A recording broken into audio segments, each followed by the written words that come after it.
Man, they should have subscribed while they had the chance. They should have subscribed while they had the chance.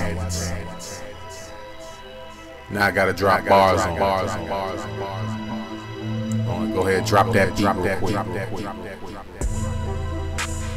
Don't you know what? I'm gonna let y'all off the hook this time.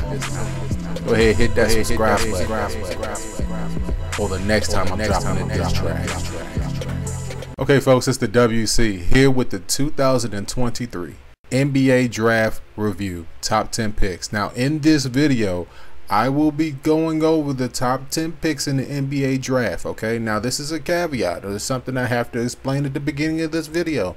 And come back and say, oh, WC, this top 10 pick was sent off of, he was sent off of this place and all this other stuff. No, I'm going off of when they were drafted, where they were going, when they were drafted, okay? Now, if it changes towards the end of the draft, you know, the top 10 is usually safe. Guys in the top 10 usually don't, you know, switch off places or go different places after they've been drafted, okay? We talking about guys that are looked at as potential stars or complements to stars. We're talking about vital pieces, okay? So just saying that real quick. All right, in this video, I will be going over the top 10 picks. I will be describing and telling you guys what their games kind of look like, who they're kind of compared to, what their expectations are, how they're going to fit in with their team, and ultimately, I'm going to give them a draft grade. I'm going to give a draft grade for every single pick in the top 10. All right, so are you ready? I'm ready. The first overall pick was made by the San Antonio Spurs, and the San Antonio Spurs selected Victor Wembanyama, guard from France. Now look, let me tell y'all something. We talk about once in a generational talent. Victor might just be that guy at his position of guard. The NBA has never seen this guy's measurements for a specific player guard. We talking about top 5 length, top 5 shoe, top 5 foot. Like, I mean, we talking about never ever. We talking about all these players, all these legendary players, man. You can name them off. He has the measurements. Now, the thing about it is that, like, I compare him more so to Giannis than anybody else. The reason why I compare him to Giannis is because of the fact that he just has this uncanny ability to just do things at a very, very high level. But this guy's an elite shot creator. He's an elite shot blocker. Like, if you're creating a play on NBA 2K24, you're probably going to start with Wemby, and you're probably not going to deviate from him at all. Like, he just changes the way that basketball is played. Now, people talk about Steph Curry changing the way that basketball is played. This guy's just it's going to be like crazy. Like, just once in a damn lifetime type of player here. San Antonio's got another bookend. They had the Admiral. They had, you know, the big fundamental with Tim Duncan, David Robinson I named before. So San Antonio's got somebody really, really great here. And, you know, in the next 5 years, I expect for them to be in the top of the Western Conference. Like, do you guys disagree? You guys think that he's not going to lead this team to the top of the Western Conference eventually, like sooner than what you probably think? Rookie of the Year is probably already locked up with Victor. Next on the clock is the Charlotte Hornets. And the Charlotte Hornets selected with the 2nd overall pick Brandon Miller, forward from Alabama. Now, one thing I like about Brandon Miller coming out is that he's got the NBA body.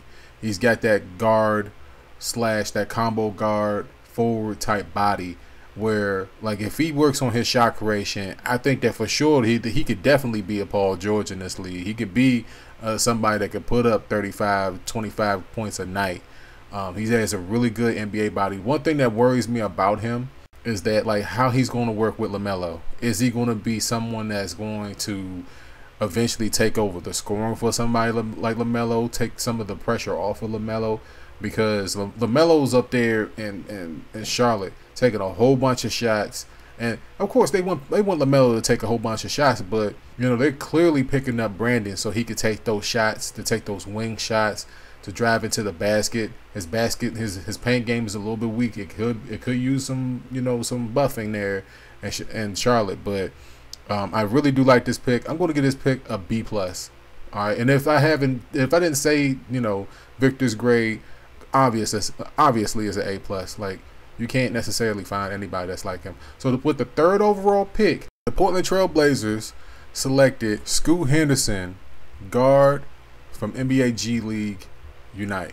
The reason why I like Scoot is because Scoot's got like this elite transition game, can push the pace, very good pace. But the reason why I really like this for the Trailblazers is how he just kind of spells Dame. Like, that's one of the things that the Portland Trailblazers have not had since they've had C.J. McCollum. C.J. McCollum was more of a scoring spell for Dame, and Dame just controlled the offense. If you watched the Portland Trailblazers last year, Dame just did everything. And that's one of the problems there in Portland is he's doing everything. So when you bring in a guy like Scoot, who can facilitate, who can shoot, we don't know how great of a scorer Scoot is going to be. But I really like the draft prospect of this guy. Right now I'm going to give it a B because I don't know how he's going to translate to playing with Dame. But the upside of this pick is definitely an A-. This is a good pick for Portland. This is a wait-and-see pick in my mind. So with the 4th overall pick, the Houston Rockets selected Amen Thompson, guard, overtime, elite. Houston needs everything, man. Like, we talking about complete rebuild. Like, they just need everything, and Amen's going to be a part of that rebuild. They've got so many young guys there, so much young talent there, and he's just going to be another part of that. Now, I can't really give a straight-up draft grade for this because I'm talking about draft grades as like in regards to immediate impact, and like I don't think that Houston's drafting Amen and just saying, all right, we expect for you to do this season 1. We expect for you to be rookie of the year season 1. I think that he's going into this situation with no pressure whatsoever. So even though I'm technically supposed to be giving a draft grade, which I will, I'll give it a solid B. All right, just B, no minuses, no pluses, just B. Because I think that this guy is highly intelligent. I think that he has good floor awareness. I'm not going to call him a floor general yet. All right, I'm not going to say Chris Paul or nothing yet. But the guy has great awareness, and that's something that you just can't teach in the NBA. Awareness is something that you just can't teach, and I think that Amir's got it. So with the 5th overall pick, the Detroit Pistons selected Amen's brother, Ausar Thomas, guard, overtime, elite. Now, the reason why I like Ausar is because this guy is like, man, I want to bring up the phrase jack of all trades. I think that he's more so leaning towards the defensive side of those jack of all trades, because every jack has a trade that they do just the best, right? And I don't want to compare him to a Jimmy Butler. I'm not going to say that. But from the defensive stance, from the defensive side of it, he's definitely got that type of paralysis. Very intense on defense, but is very capable on offense. Somebody that can create from the wing. Somebody that can rebound when you really need to. Facilitate when you really need to. And that's something that, like, Detroit, like, they've been in the top 10 lottery. I mean, it's just crazy, man. They need everything. And this is just another pick in which I don't want to give a draft grade for him, because going into Detroit out the break, I'm not really expecting for him to do too much. But what I'll do is that I will say that this is a B. All right. With the upside of it potentially being an A- for sure on the high end. All right. So with the 6th overall pick, the Orlando Magic selected Anthony Black, guard from Arkansas. Now, this is just another pick. I hate to sound like a broken record in this video, right? Where these are like developmental picks. So, you know, outside of maybe the top 3, maybe top 4, you're not going to really expect to have for these guys to be immediate impacts off the break. Just seeing how they, you know, fit in with the rosters. And free agency hasn't happened yet. I don't think so yet. But there has been trades. And then you're looking at, you know, a guy like Anthony Black. He has a good body, good defensive paralysis, not necessarily the greatest facilitator, not necessarily the greatest scorer. This is one of those picks where down the line, this guy could definitely be a solid starter in the NBA. But for right now, it's more so of a, you know, a developmental pick. I'm going to give this pick a strong B with the upside of an A-. But this is the NBA, so you can never really tell. Now, the Indiana Pacers are making the 7th overall pick for the Washington Wizards.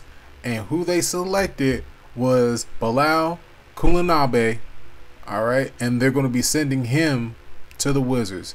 Now, the Wizards going to be making the next pick, which I'll get to in a second.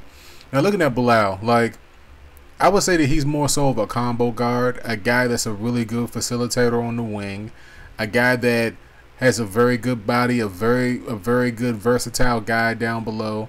I'm not expecting for Bilal to be like a Hachimura to put up 20 points. Like they drafted a guy that was similar to him and Rui Hachimura a couple years back. All right.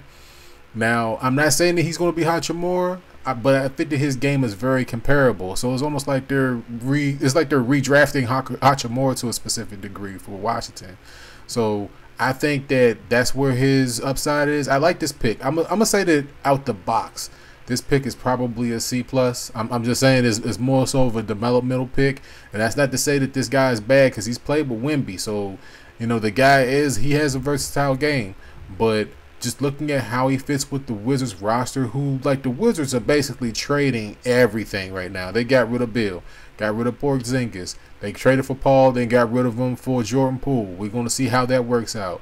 All right. Now, this is clearly a part of a rebuild here. So, like I said, this is like more of a C thing because I don't know how the Wizards roster is going to look at the end of free agency. We just don't know.